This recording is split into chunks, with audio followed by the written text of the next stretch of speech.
Loïc Tassé est avec nous. Loïc, bonjour. Bonjour Benoît. Merci de nous accommoder pour l'horaire, Loïc. Bon, il y a Donald Trump qui est en Chine, qui part en Chine. Bah, il est rendu en Chine. Ouais. Il a été, tu sais, il y a 12 heures de décalage. Il a été accueilli vers 8 heures, heure de Montréal, donc 8 heures du matin, heure de Montréal, donc 8 heures du soir à Pékin. Déjà des petits drapeaux, des aides d'honneur. Il est très, Ah, c'est très, le très fun. content. Ils vont Bon. le recevoir avec faste. Et lui, sur l'avion, il a fait quand même quelques déclarations très idiotes à la Trump. Il a dit, je demanderai au président Xi, dirigeant hors pair, tu parles, dirigeant hors pair, c'est un dictateur qui s'est arrogé un troisième mandat en changeant la constitution chinoise. Bon, dirigeant hors pair, d'ouvrir la Chine afin que, il parle des personnes qui sont avec lui, ces personnes brillantes puissent opérer leur magie. C'est pas de la magie, c'est de la finance, c'est de l'économie, c'est de la science politique, pas de la magie, et contribuer à hisser la République populaire à un niveau encore plus élevé. Ben, c'est pas ces gens-là. C'est le Parti communiste chinois qui a fait ça, puis il l'a fait depuis 40 ans, plus de 40 ans, sans l'aide du capitalisme. Puis je pense pas qu'il change, puis qu'il subordonne au capitalisme l'ouverture de la Chine. C'est complètement ridicule. Et ça te montre qu'il comprend rien à rien. Il a pas lu ses dossiers, s'il y en a eu. Et malheureusement, il va être conseillé encore une fois par des gens qui ont des intérêts cruciaux en Chine, Hmm. qui veulent continuer à ouvrir, comme je te le disais hier, le marché chinois à leurs produits. Et donc, je suis pas du tout sûr que Trump défende les intérêts des Américains là-dedans. Mais pour Trump, tu sais, il y a de très bonnes relations avec Xi Jinping, donc ça va bien aller. Mais, Les mais relations pourquoi, interpersonnelles pourquoi t'es, remplacent pourquoi t'es les comme intérêts des ça? pays. Loïc, pourquoi une belle preuve d'amitié comme ça, de Mm. respect, d'amour, de confrérie entre gens Ah de oui. pouvoir? Il me semble que tu devrais célébrer ça. Ah oui, tu as raison, c'est moi qui ai tort. Puis en plus, ils ont fait un beau geste. Tu sais, Marco Rubio avait Oui. critiqué la Chine en disant que ce qui se passait à Hong Kong était antidémocratique. Et puis, il avait aussi critiqué les Ouïghours, enfin pas les Ouïghours, mais le traitement réservé aux Ouïghours, Taïwan, etc. Alors, Marco Rubio, il y a quelques années, a été interdit de séjour en Chine. Mais Non. sais-tu quoi? Il est à bord de l'avion avec Trump, puis donc il est en Chine. Bon, mais tu Comment vois, ça se fait? les Attends. bras sont ouverts, sont accueillants. Oui, mais les Chinois ont trouvé une astuce. Ils ont changé son nom en chinois. Ils ont changé Ah des oui. caractères pour. Bah oui. Donc, Ah, c'est bon. c'est pas un Marco Rubio qui est en Chine. C'est un autre Marco Rubio Ah, qui est là. OK. C'est pas Ah le oui. même. Pas celui qu'on Ben, haït. C'est le je sais pas nouveau. si tu l'as dit, mais moi, je Pas te dis, moi, c'est la pas le même. Chine. C'est un Moi, autre Marco j'haïs Rubio qui est là. personne. Non, non, c'est la Chine qui déteste. Pas moi. Moi, je déteste personne. Bon, les capacités militaires de l'Iran, est-ce qu'elles sont sous-estimées par l'administration de notre ami Donald? Ben, figure-toi que oui, et je t'en parlais, tu sais, il y a quelques semaines, je te disais, je pense qu'ils ont sous-estimé tout ça. Le New York Times a parlé à des gens qui sont au ministère de la Défense, des gens qui ont accès à des rapports, etc.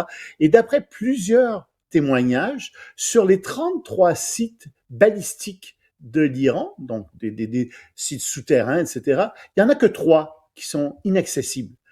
Pour les autres, ils sont pas vraiment détruits. En fait, ils sont à nouveau accessibles parce que figure-toi que les États-Unis, n'ayant pas suffisamment de bombes anti-bunker qui donc vont très profondément dans le sol détruire les installations qui sont là, n'ayant pas suffisamment de ce genre de bombes, ils se sont contentés de bloquer l'entrée des installations souterraines de l'Iran. Puis donc, ben, les Iraniens ont débloqué les installations, puis maintenant elles sont à nouveau accessibles. Alors, il y aurait pire que ça, d'après ces gens, il y aurait en fait 70% des munitions qui seraient intactes, des missiles, etc., en Hmm. Iran. Donc, l'Iran est loin d'avoir perdu et ils ont encore énormément de munitions et ils peuvent attaquer les navires qui sont dans le détroit d'Ormuz. Ils peuvent attaquer aussi les navires militaires américains qui sont là. Donc, c'est loin Donc, d'être fini. loin d'être fini. Et Trump nous a menti, comme son administration nous a menti. Mais t'étonnes-tu que je dise que Trump a menti? Ah, C'est quelque chose qu'il fait depuis 10 ans. c'est très laid. Quand tu dis ça, c'est très laid. C'est Et très laid. la Russie, l'autre ami de Donald Trump, Un grand Vladimir ami. Poutine, Oui. Hmm. Oui, il y avait eu en décembre dernier un grand naufrage au large de l'Espagne, un bateau russe qui avait coulé de manière tragique, qui gît par 2500 mètres de fond.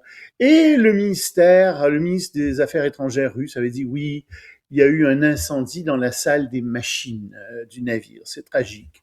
On a rescapé une bonne partie des membres d'équipage, dont le capitaine. Alors après, avec son témoignage, etc., on a su que finalement, l'incendie aurait été déclenché par une torpille à supercavitation. C'est une torpille qui va extrêmement vite sous l'eau et en fait, pour qu'elle aille si vite, pour qu'elle contre la résistance de l'eau, on crée devant elle une bulle d'air. Elle crée devant elle une bulle d'air, ce qui lui permet de filer très très rapidement sous l'eau. Bref, cette torpille, et ça c'est une technologie très très avancée, il n'y a que Hmm. quelques pays qui ont ça. Tu imagines que c'est la Chine, les États-Unis, bon, on ne sait pas très bien qui a tiré sur ce bateau, mais selon une enquête donc des Espagnols, on aurait tiré une torpille sur ce bateau, il aurait coulé, mais pourquoi? Eh bien parce que figure-toi, ce bateau transportait secrètement des composantes pour des réacteurs nucléaires de sous-marins à destination de la Corée du Nord.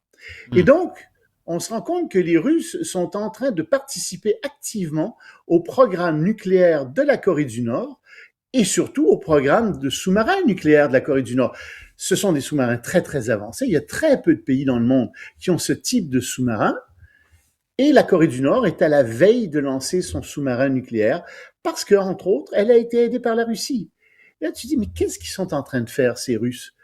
C'est pas vraiment à leur avantage de faire Ben ça. oui, je comprends Ça pas, moi. rend la Corée du Nord très dangereuse. Hmm. Mais il y a une raison, je ne sais pas si tu allais la dire, mais c'est parce que la Corée du Nord transfère des armes, de l'armement à la Russie qui en a besoin pour l'Ukraine. Et c'est ça, en fait. C'est la Russie se fout en fait des intérêts du monde entier, pourvu qu'elle gagne sa guerre en Ukraine Hmm. et pourvu que que la Corée du Nord donc lui livre des missiles, de l'armement, etc. Quitte à armer un État voyou comme la Corée du Nord. Oui, et qui est voyou pas seulement parce qu'il menace les autres pays, mais aussi parce qu'il vend ces technologies-là à d'autres pays. C'est Ouais. surtout ça le problème avec l'armement nucléaire de la Corée du Nord, c'est que il y a beaucoup de pays dans le monde qui veulent de l'armement nucléaire, qui sont prêts à payer des prix extraordinaires pour avoir cette technologie nucléaire, et la Corée du Nord est probablement prête à le leur fournir, à leur fournir cette technologie. C'est ça le Quelle problème. mauvaise idée. Quelle mauvaise Ouais. idée. Bravo Loïc Poutine. Tassé, merci. On se reparle demain. Salut. À